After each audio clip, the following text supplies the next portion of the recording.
So you want to be a college athlete. Here are some things that you should think about. First and foremost, being a college athlete was one of the best things that I was able to do. And I'm so grateful for the opportunity to have been able to play a sport that I love while also getting an education. Something that you have to think about is when you go to university, when you go somewhere and you want to play the sport, make sure that the university itself is somewhere where you also want to be as well. Something that I wish I would have known is when you go to a university, you're also going to be going to that city, that town, wherever it is, whether it be central PA, whether it be all the way on the West Coast, whether it be all the way down south. You have to know the vibe that you're going into because you're going to be in the area of the school. There are going to be people that are the locals. When you're in there, you're in that environment, understand that who the local environment is going to be, it's going to impact your experience a bit. Some things that I definitely learned in being a student athlete was how to handle your time. Time management is everything as a college athlete because you're going to have those early 6 a.m. lifts. Then you're going to have practice right after your lab, right after that last class. And you have to stretch before. You have to go to the trainer room.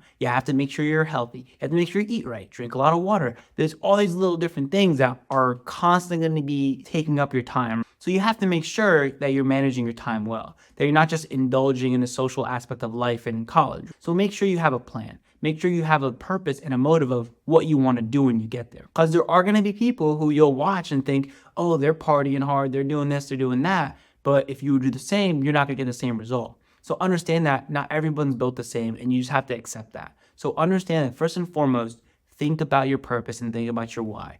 Understand why you're going there and what you want to do. Do you want to be the best athlete there? Do you just want to play a little bit and you don't care? Are you already so talented that you don't really care? You just want to go play and have fun and party and have fun? Whatever it is, know what you want to do, right? That's the first thing you have to know. But regardless, you have to know how to manage your time. Make sure you create a boss schedule. So when you have a really good schedule and plan and in place, you're going to succeed. You know what time you're going to do this. You know what time you're going to do that. You know when you're going to get a meal. You know what you have to get done. You know what time you have to do your homework. And it's funny, but during season, when you're actually in season versus off season, the people on the team that I was on at least, we always did better during season because again, we had no time to BS and mess around. When you had a little bit too much free time, yeah, I'll do tomorrow, I'll do this. You get into a lot of these bad habits. So actually having a schedule and a routine really does help you do better in your school and get higher grades. Make sure you set those realistic goals on the field and off the field because you have to have an idea of what you want to do and what you want to achieve and utilize all the resources that you might have. There's so many hours to study. There's so many places and people that you can interact with. There's TAs, there's instructor hours, so you can be doing well in school and on the field. Understand that during trainings, you're going to have to go 100%. You're going to have to go hard. People are going to be super competitive. Everyone wants to play because to most people, this is the last 4 years that they're going to get to play the sport they love competitively.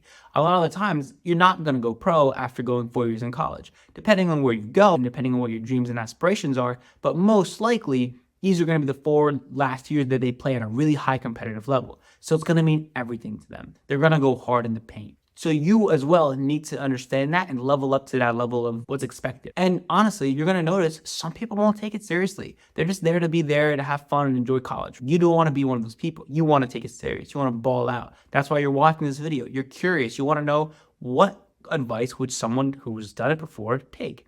And something I noticed is that, and I always will look back and wish that I even took it more serious. I went even harder, that I was harder on myself so that I can really be the best version of myself.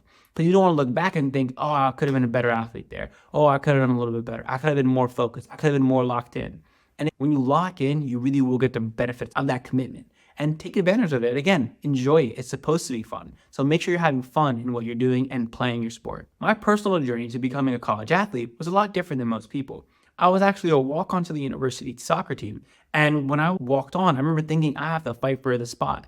I had this mentality where I had to earn it 110% because I wasn't really picked. You had to earn it when you walk onto a team.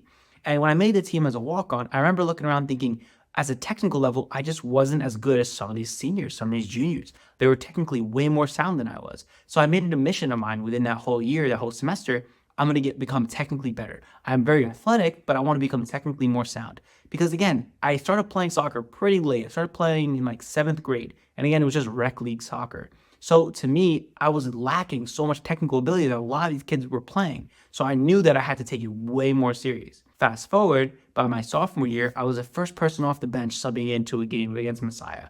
And then junior year, I was starting already. And it was so cool to watch the growth. I remember I had a friend who was the kind of guy who wouldn't give you a compliment ever.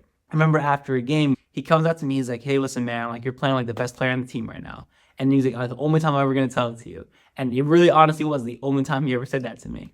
And it was sweet because it made me realize that every offseason I went hard. Every single day, 1 hour a day, I had to play. It was an obligation for me at that point. Because I understood and knew that if you work hard, you're gonna get the result. And that's something I recommend to you as well, where hey, you might be a senior in high school right now going into your first year, freshman year. You got to go hard because they're all looking to hunt for the same spot that you want. And then even that freshman year into sophomore year, go hard. Go hard and become the best version of yourself that you can be. Be the best athlete. Learn. Become more technical. And these little things will help you in later on in life because you learned how to be disciplined. You learned how to work hard. These are all really important skills and attributes that you should do.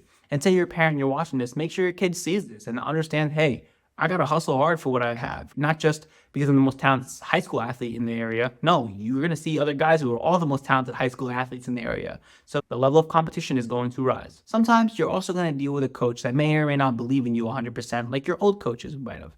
And maybe you find a coach that really believes in you and really loves you. So understand that you're going to have to deal with that, but that's life. You may have a boss that you don't like in the future. You may have a coach that you don't like in the future, but you have to work hard no matter what. You have to buy into any system that's being set in place because the number one thing you want to do is get on the field. That's your number one goal. And me personally, some of the best things I loved about college and being an athlete in college was getting there early. We were there a whole 2 weeks earlier before everyone else. There was this preseason vibe. It was a grind, double sessions every day. You knew that you were around your team 24/7. You saw the other athletes grinding. It was such a cool, fun experience. And coming in as a freshman, it really gave you a bunch of people that you can instantly be brothers or sisters to. You were talking, you were interacting, you were meeting so many people. And it was a huge aspect of my life where it was like, yo, I was able to actually interact with a lot of people. I was able to be myself. I was able to learn the law of the land, see what was going on. And then when everyone came back on campus, you already had the ball rolling. You already moved in. You're already in motion and flowing. So it was really good for the sense of confidence when you're going in as a freshman. Some of the cons, though, of being an athlete in college is the time commitment. Everyone will tell you this. You do put in a lot of time. You'll be doing your homework sometimes on a 4-hour bus ride to DC. You'll be sometimes doing this, sometimes doing that. And no matter the level you go to, sometimes you're taking a plane ride to Michigan to play a team. Sometimes you're going to go to California, but you're an East Coast-based team. So there's going to be a huge time commitment that you're going to be spending. But you're doing it because you love the game.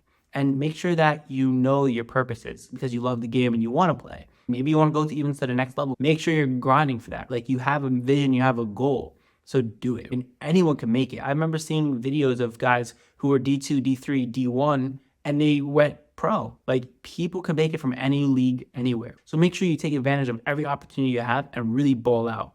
And if there's anything else that you guys want me to touch base on, please leave it in the comments down below and I'll be sure to try to make a video and talk about it because again, there's so many different things that you learn as a student athlete, but I wouldn't trade it for the world. It was something really amazing and awesome, and it really did evolve my personality, evolve me as an individual, and it really made me better at learning how to handle and manage my time.